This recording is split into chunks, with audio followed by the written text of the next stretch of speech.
الحمدللہ رب العالمین والصلاة والسلام علی سید المرسلین نبینا محمد وعلی آلہ وصحبہ اجمعین اما بعد فقد قال اللہ عز وجل اعوذ باللہ من الشیطان الرجیم ومن یعص اللہ ورسولہ فقد ضل ضلالا مبینا وقال النبی صلی اللہ علیہ وسلم من تشبہ بقوم فہو منہم۔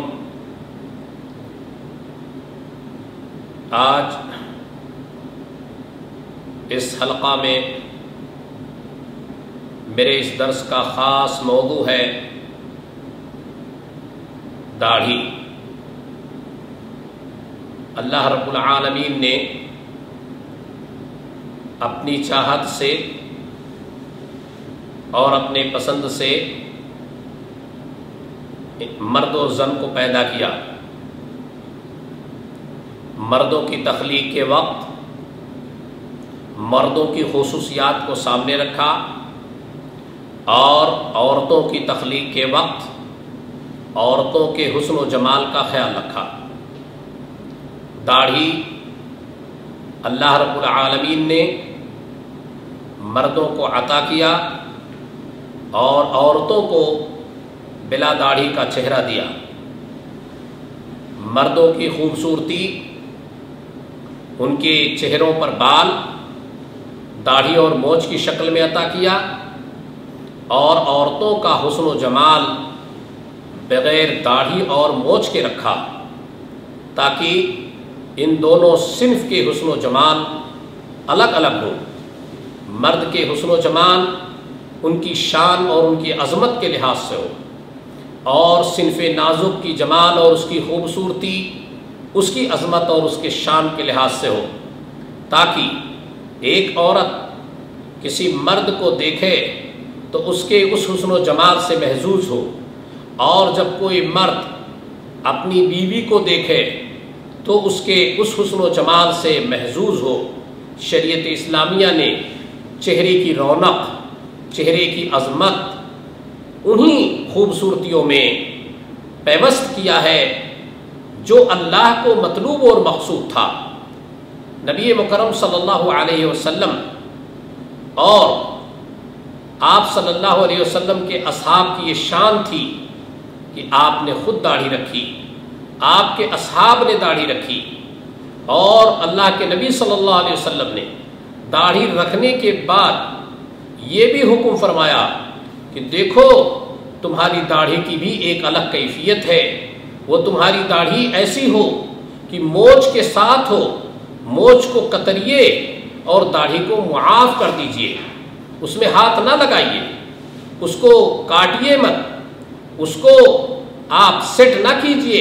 اس کو اس کی حالت پر چھوڑ دیجئے۔ اوف اللحا، داڑھی کو چھوڑ دو، اس کو کچھ مت کرو، اور قص الشارب، مونچھ کو کاٹو، اس کو کترو، اور یہ بھی ساتھ میں فرما دیا کہ اس کے حسن و جمال میں یہ ہے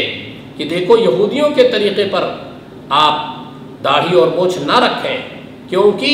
وہ ایسی قوم ہے اللہ نے جس قوم پر اپنا غضب نازل کیا ہے، اور ان کا طور طریقہ امت محمدیہ کے لیے مبغوض ہے۔ ہم ان کے راستے پہ نہیں چل سکتے، ان کے طور طریقے کو نہیں اختیار کر سکتے، ان کے اخلاق اور عادات اور کردار کو ہم نہیں اختیار کر سکتے۔ اس لیے اللہ کے نبی صلی اللہ علیہ وسلم نے فرمایا کہ تم یہودیوں کی مخالفت کرو، وہ داڑھی بڑی رکھتے ہیں، مونچھ چھوڑے رکھتے ہیں، اس لیے تم داڑھی کو چھوڑ دو اور مونچھ کو کترتے رہو۔ دوسری بات یہ ہے کہ داڑھی کا کاٹنا، اسے سیو کرنا شرعاً حرام ہے، کسی بھی نقطۂ نظر سے وہ جائز نہیں ہے، کیونکہ اللہ کے نبی صلی اللہ علیہ وسلم کا اس بارے میں حکم موجود ہے۔ آپ صلی اللہ علیہ وسلم نے یہ حکم دیا ہے کہ داڑھی کو چھوڑ دو، آپ ان لوگوں کا راستہ نہ اپنائیے جو داڑھی کو صفا چٹ کرتے ہیں اور داڑھی کو سیو کرتے ہیں، آپ ان کا راستہ مت اختیار کرو۔ اللہ کے نبی صلی اللہ علیہ وسلم نے فرمایا من تشبہ بقوم فہو منہم، جو شخص کسی قوم کی مشابہت اختیار کرے گا اس کے چال چلن اور اس کے ڈھنگ پر جانے کی کوشش کرے گا تو وہ انہی میں سے ہوگا، رسول مکرم صلی اللہ علیہ وسلم کے طریقے پر نہ ہوگا۔ اس لیے آج یہ دیکھا جاتا ہے ہمارا نوجوان طبقہ بہت بڑی تعداد میں یہود و نصارہ کی تہذیب سے متاثر ہو رہا ہے اور اپنی اسلامی تشخص کو، اسلامی شعار کو کھو رہا ہے۔ شرعاً حرام ہے۔ میرے عزیزو، آپ کا یہ ایمان ہوگا کہ اللہ کے نبی صلی اللہ علیہ وسلم جیسا پر رونق اور آپ جیسا حسین و جمیل چہرہ اس روئے زمین پر کسی کا نہ ہوگا، تو بھلا بتائیے آپ کے چہرے پر خوب گڑھی داڑھی ہو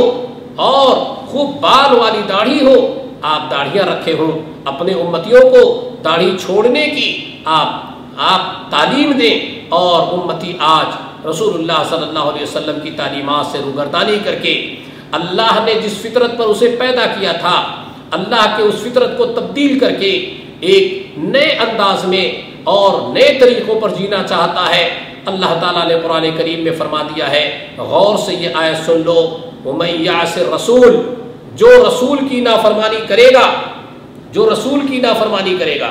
وَمَن يَعْصِ اللَّهَ وَرَسُولَهُ، اللہ نے جس انداز میں آپ کو پیدا کیا ہے آپ اس کو بدل کر، اور رسول نے جس انداز پہ آپ کو رہنے کا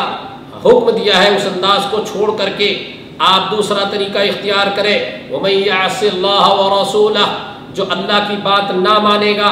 اور رسول کی بات نہ مانے گا، جو اللہ کا بتایا ہوا طریقہ ہے اس پر نہیں چلے گا، جو رسول کا بتایا ہوا طریقہ ہے اس پر نہیں چلے گا، تو یاد رکھو وہ گمراہی ہی نہیں بلکہ کھلی ہوئی گمراہی میں چلا جاتا ہے۔ اس طریقے کو، اس اخلاق و تہذیب کو، اس عادات کو اختیار کر کے اگر وہ چاہے اس دنیا میں سرخروئی حاصل کر لے، لوگوں کی نظر میں انتہائی اپنے آپ کو ماڈرن اور خوبصورت کہلوا لے، لیکن جب وہ رب کریم کے ساتھ وہ چہرہ لے کر جائے گا اس چہرے پر غبار ہوں گے، وہ چہرہ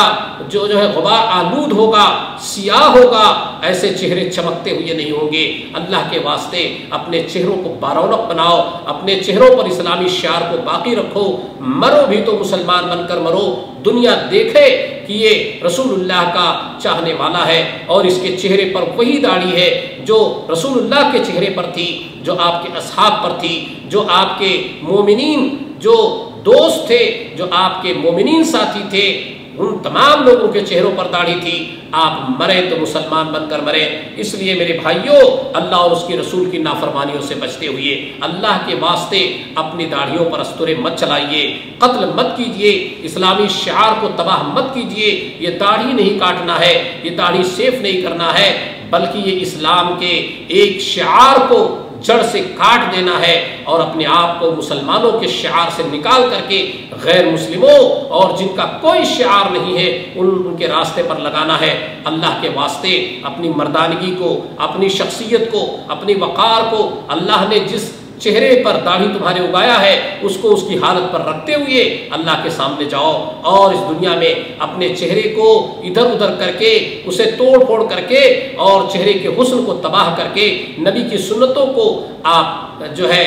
گرد آلود کر کے اس پر استورے چلا کے یہ آپ تباہ نہ کیجئے۔ یقیناً یہ آپ کے تھرو ایک مسلمان ہونے کی حیثیت سے صحیح میسج نہیں جائے گا، صحیح پیغام نہیں جائے گا۔ دنیا کو ہم اپنا اسلامی چہرہ پیش کریں اور اپنا محمدی چہرہ پیش کریں۔ اللہ سے دعا ہے اللہ اس بلا سے، اس شر سے ہم کو، ہماری اولاد کو، تمام مسلمانوں کو بچائے۔ تم شوق سے کالج میں پڑھو، پارک میں پھولو، چاہے کہ غباروں میں اڑو، چرخ پہ جھولو، بس ایک سخن بندے عاجز کا رہے یاد، اللہ کو اور اپنی حقیقت کو نہ بھولو۔ اللہ سے دعا ہے اللہ ہم سب کو داڑھی رکھنے کی توفیق نصیب فرمائے اور رسول اللہ صلی اللہ علیہ وسلم کی اس سنت کی بے حرمتی سے اللہ ہماری حفاظت فرمائے۔ وآخر دعوانا ان الحمد للہ رب العالمین وصلی اللہ علی نبینا محمد وعلی آلہ وصحبہ اجمعین۔